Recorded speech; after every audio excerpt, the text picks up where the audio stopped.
The Philadelphia Phillies will kick off their 2025 season this Wednesday as the first workout for pitchers and catchers takes place on February 12th down in Clearwater, Florida. And there's some big questions heading into this upcoming 2025 season for the Phillies after a very disappointing ending to last season. Obviously, as you can see, I'm decked out in my Eagles Super Bowl gear, if you couldn't already tell. Massive Eagles fan. Obviously, all the Philly teams. My voice is gone from the game last night, but I'm going to do my best here for you guys today. But we did get our first roster projection from Todd Zolecki of MLB.com, and I did kind of want to dive into this today because there is some question marks heading into the year as far as that last bullpen spot, this bench spot, and some more. So we do sort of want to get into this here as far as to start it off. So really, I mean, once we see this to start off,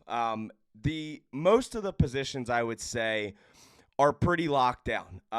At first, you look at first base, second base. I think we know who's playing there.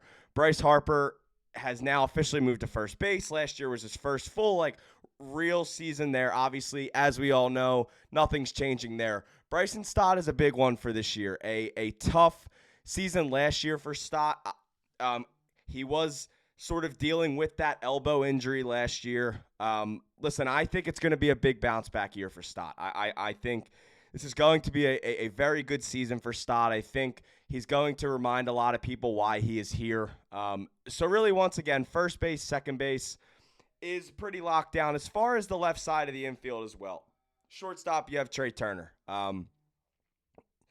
This is from Zolecki here, how he played like an MVP and batting title candidate in the first half with a 941 OPS before the All-Star break. He posted a 647 OPS after it. And I think we all know everybody, including Trey Turner himself, is looking for more sort of consistency this upcoming season. We are ready for the consistent Trey Turner that we know. We've seen him at the highs. If Trey Turner's playing at the peaks of his season, he's still one of the best players in baseball. When he's not, he struggles. He struggles big time. This is going to be I would say, a pretty big defining season for Trey as far as his Phillies career.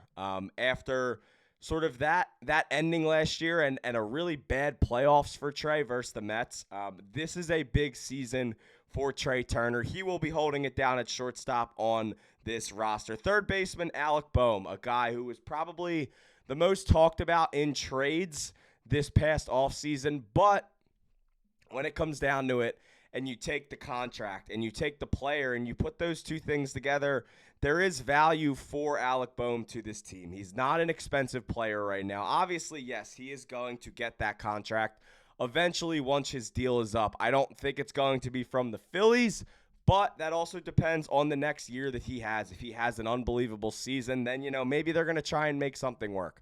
The issue with the whole third base thing is they do have Aiden Miller waiting in the wings. Aiden Miller is a guy who is going to probably be the third baseman of the future. Obviously, the Phillies could look to move him maybe in the outfield if they really tried. If they did eventually want to try and move Trey Turner to the outfield, I don't think that's going to happen.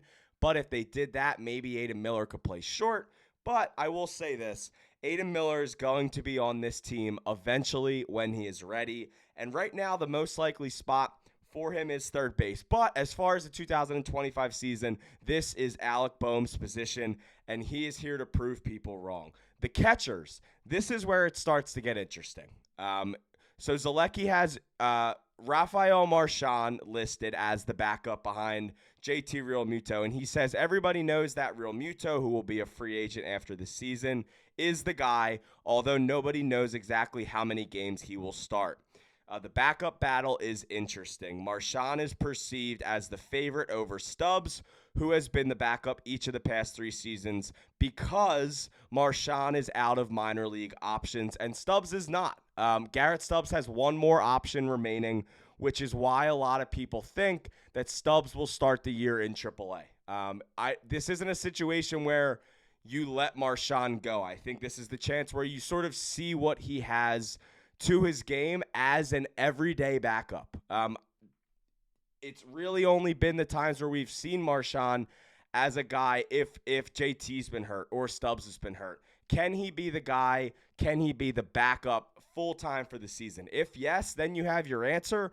And at that point, you have an insurance policy in Stubbs down in the minor leagues. My prediction, once again, along with Zolecki, is Realmuto and Marchand to start the season, and it's really just because of the options. I don't think they're really looking to just sort of ditch Marchand right now, because if they weren't to put him on the roster without any options, then he would leave probably the team. Obviously, they could bring him back, but then a team could basically get Marchand off of the waivers. So I don't really think they want to do that right now.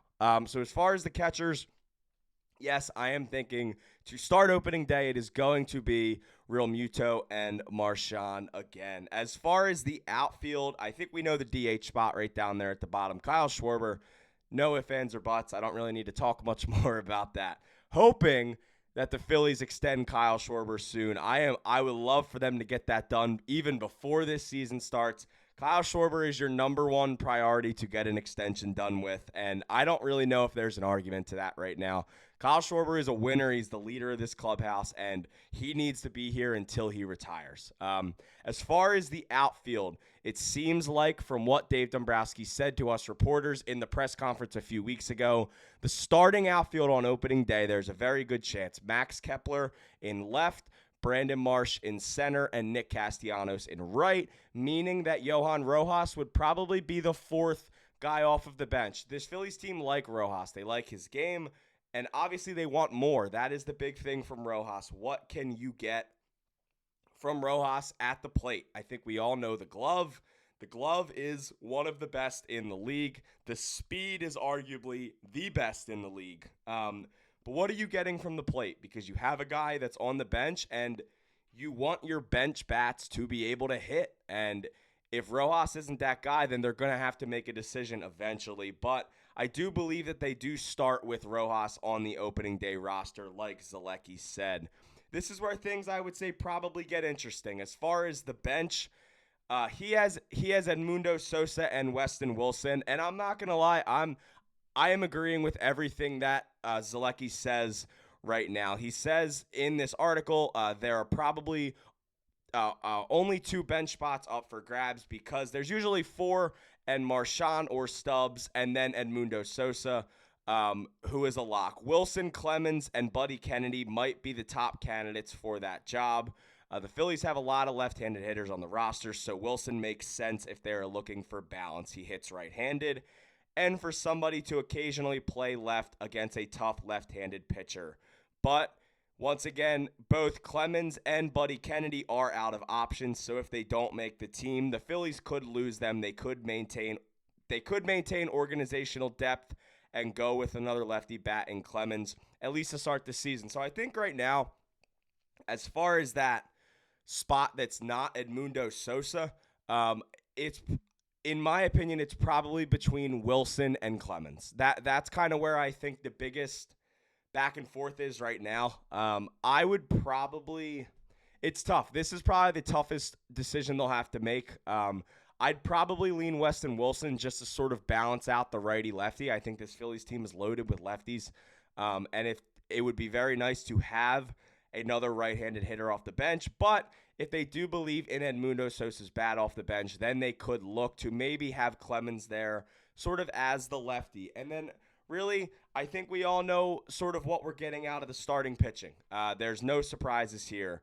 And this is not in any particular order from Zolecki, but Jesus Luzardo, Aaron Nola, Christopher Sanchez, Ranger Suarez, Zack Wheeler. I've repeated to say all offseason, this is probably, and I'm going to say this is the best starting rotation in baseball. The Phillies are going into the 2025 season with the best starting rotation in baseball. The only other argument is the Dodgers. But for me, the Dodgers' health is an issue. It's been an issue for the last 4 or 5 years. If the Dodgers stay healthy, then yeah, I would say they probably have the best, and the Phillies would have the second best. But going into this season, I would take the Phillies just because of the health aspect. And to cap it off, bullpen, this is probably the only other spot I would say is up for grabs, is the last spot. But as far as the top guys, Matt Strahm, Jordan Romano, Jose Alvarado, Orion Kerkering, Joe Ross, Jose Ruiz, Banks, and then the last spot would probably be Taijuan Walker. Yes, I know that's a name a lot of people don't like, but the Phillies are going to give Taijuan a chance. They're not going to stash an $18 million guy somewhere. I don't think they're going to cut him. That's not in their plans right now. They're going to give him a shot. He's had a full offseason plan. He says the arm is ready. That's what he's been saying all offseason. It seems like Rob Thomson, Dave Dombrowski have all the confidence in the world right now in Taijuan Walker. They're going to give him a shot in that last bullpen spot. If it doesn't work, then yeah, they may have to make a decision. But I believe Taijuan Walker, sort of like Zolecki says, I think Taijuan Walker will be taking that last spot. So I want to hear from you guys. What are these moves that you're thinking? Do you think it should be Weston Wilson, him or Clemens? Do you think it should be Walker, or do you think they would maybe look to another guy like maybe Max Lazar, Tyler Phillips, Nick Vespi? What are your thoughts on the roster? We are 2 days away from the first workout of pitchers and catchers. My name is Luke Arcaini. This has been another episode of Phillies Digest, and I will see you next time.